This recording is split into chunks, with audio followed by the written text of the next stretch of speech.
اعوذ باللہ من الشیطان الرجیم بسم اللہ الرحمن الرحیم۔ السلام علیکم فرینڈز، فقیر صوفی محمد نقیب اللہ شاہ رحمۃ اللہ علیہ 5 جنوری سن 1895 کو بٹل شریف، ضلع مانسہرہ، صوبہ خیبر پختونخوا کی پرافضا وادی میں پیدا ہوئے۔ آپ کے دادا حضرت میر عبداللہ شاہ رحمۃ اللہ علیہ بونیر، ضلع سوات میں حضرت پیر بابا صاحب رحمۃ اللہ علیہ کے مرید و خلیفہ تھے۔ آپ کے والد گرامی آستانہ عالیہ مہوڑا شریف میں حضرت خواجہ صوفی محمد قاسم شاہ مولوی رحمۃ اللہ علیہ سے بیعت ہوئے اور خلافت حاصل کی۔ آپ رحمۃ اللہ علیہ کا نام آپ کے والد نے نقیب اللہ رکھا۔ آپ اپنے آبا و اجداد سے ہی اولیاء اللہ کے ساتھ وابستہ رہے اور ان کے فیضان سے نوازے جاتے رہے۔ آپ رحمۃ اللہ علیہ کی والدہ نہایت ہی متقی، پرہیزگار، عارفہ و عابدہ خاتون تھیں۔ حضرت خواجہ صوفی نقیب اللہ شاہ رحمۃ اللہ علیہ کا پیشہ کھیتی باڑی اور مویشی پالنا تھا۔ بچپن سے ہی اللہ رسیدگی کی لگن اور دنیا سے بے رغبتی کا رجحان آپ کو گودے مادر سے ملا۔ تلاش معاش کے سلسلے میں آپ رحمۃ اللہ علیہ نے اپنے والدین سے اجازت لی اور 1920 کو کوئٹہ تشریف لے گئے۔ آپ نے مختلف ہنر سیکھے اور آرمی میں سروس شروع کی۔ اس طرح آپ اپنی زندگی کے شب و روز گزارنے لگے۔ آپ جو کماتے اپنے والدین کی ضرورت کو پورا کرنے کے بعد باقی اللہ کی راہ میں خرچ کر دیتے تھے۔ اللہ تعالیٰ کی راہ میں خرچ کرنے کا شوق آپ کو دیوانگی کی حد تک تھا۔ آپ رحمۃ اللہ علیہ باقاعدگی سے درویشوں کی محفل میں حاضری دیتے تھے۔ چمن کوئٹہ میں قیام کے دوران آپ پیر سید علی حیدر شاہ گیلانی رحمۃ اللہ علیہ کی خدمت میں حاضر ہوئے اور بیعت کی درخواست کی۔ حضرت پیر سید علی حیدر شاہ گیلانی رحمۃ اللہ علیہ نے فرمایا، آپ کا فیض ہمارے پاس نہیں، البتہ آپ کو مطلوب اور فیض رساں بہت جلد مل جائے گا۔ اس عرصے میں آپ اپنے روحانی مقصد کی تکمیل کے لیے ہر وقت بے تاب اور بے قرار رہتے۔ اس بے قراری میں ایک رات آپ کو بارگاہ رسالت مآب سرور کائنات آقا دو جہاں حضرت محمد مصطفیٰ صلی اللہ علیہ وآلہ وسلم میں شرف بازیابی ہوا۔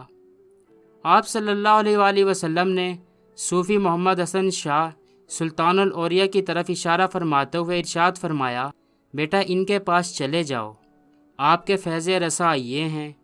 اس زیارت اور ارشاد کے بعد آپ کی تلاش مزید بڑھ گئی۔ 5 مئی 1935 کو زلزلہ آیا اور کوئٹہ غرق ہوا۔ آپ رحمۃ اللہ علیہ کی یونٹ بانس بریلی بھارت چلی گئی۔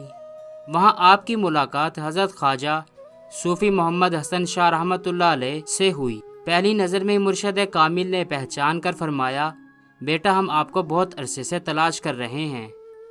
آپ نے سرکار عالمین حضرت محمد صلی اللہ علیہ وآلہ وسلم کی زیارت اور آپ کی بارگاہ سے ملنے والا حکم حضرت خواجہ صوفی محمد حسن شاہ رحمۃ اللہ علیہ کی بارگاہ میں پیش کیا۔ خواجہ صاحب کے دست حق پرست پر بیعت ہوئے اور ساتھ ہی آپ کو خرقہ خلافت و اجازت سے نوازا گیا۔ سن 1949 کو آپ عسکری قیادت سے سبق دوش ہو گئے اور اپنی پوری توجہ اللہ کی مخلوق کو اللہ کے انوار و تجلیات سے مستفیض کروانے پر مرکوز فرمائی اور اس خدمت میں اپنے شب و روز ایک کر دیے۔ آپ اکثر فرمایا کرتے، در بدر خانہ بخانہ تیری شہرت کے لیے ہم جہاں میں تیری تصویر لیے پھرتے ہیں۔ سن 1962 میں اپنے پیر و مرشد کی طرف سے آپ کو کوئٹہ چھوڑنے اور قصور جانے کا حکم ملا۔ آپ نے قصور کے قریب بھلو نامی گاؤں میں مستقل سکونت اختیار فرمائی، جو اب نقیب آباد شریف کے نام سے پوری دنیا میں جانا جاتا ہے۔ آپ کو اپنے پیر و مرشد کی طرف سے جشن جہانگیری عرس مبارک حضرت مخلص الرحمن شاہ جہانگیری ہدا منانے کی اجازت پاکستان بننے سے پہلے عطا کی گئی، جو آج تک بڑی شان و شوکت سے منایا جاتا ہے۔ سن 1975 میں آپ عازم فیضہ حج اور زیارت حرمین شریفین ہوئے۔ آپ رحمۃ اللہ علیہ کا روحانی سلسلہ، جو سلسلہ نقیبیہ کے نام سے مشہور ہے، اس وقت پوری دنیا میں اپنا حلقہ اثر رکھتا ہے۔ دوستو، آپ کے دادا حضرت صوفی میر عبداللہ شاہ رحمۃ اللہ علیہ کے وصال کو کچھ عرصہ گزرا تھا کہ انہوں نے خواب میں اپنے پوتے محمد نقیب اللہ شاہ کو بتایا کہ ان کی قبر میں پانی آ رہا ہے، جس سے ہمارا بایاں کندھا اور کفن گیلا ہو گیا ہے۔ آپ نے گاؤں کے امام مسجد کو خواب والا سارا معاملہ بتایا۔ مولوی صاحب نے کہا کہ یہ خواب ہے، چھوڑیں قبر کو کھولنا شرک ہے وغیرہ وغیرہ۔ جب دوسری اور پھر تیسری رات بھی خواب میں یہی حکم ملا تو آپ نے حکم کی تعمیل کرتے ہوئے لحد کو کھولا۔ لحد کے باعث شانے والے کونے سے پانی رس کر کفن گیلا ہو چکا تھا اور کندھا بھی متاثر ہوا تھا۔ آپ کے دادا کا جسم مبارک بالکل نرم اور جنگ عظیم اول میں جو زخم آپ کو لگے تھے وہ بھی تازہ تھے۔